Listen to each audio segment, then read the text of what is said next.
Almost a year ago, Berlin hosted one of the biggest parties Germany has ever seen, celebrating 20 years since the fall of the Berlin Wall. And yet this year's landmark, the anniversary of reunification, which occurred a year later, hasn't set pulses racing in quite the same way.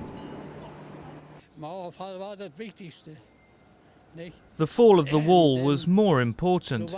Before that, when I lived in the east, I felt like cattle behind barbed wire. It was too long ago. We're not going to celebrate it. For us, it's totally uninteresting.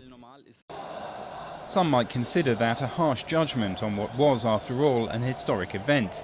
On the 3rd of October 1990, the Western FDR and Communist GDR became one.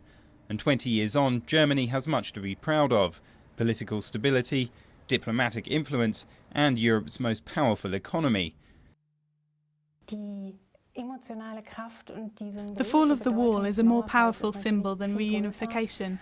From a visual point of view, reunification is just a few pieces of paper and some signatures.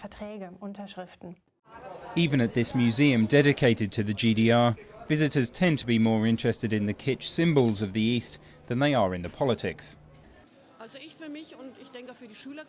For me, and I think for the children too, it's become normal. It's like the supposed difference between people from the East and the West. It's all just imaginary, and it's only the newspapers who really talk about it. Nonetheless, 2 decades on, living standards in the East remain lower than those enjoyed in Western Germany. Perhaps for some that explains the relative lack of enthusiasm for the country's latest milestone.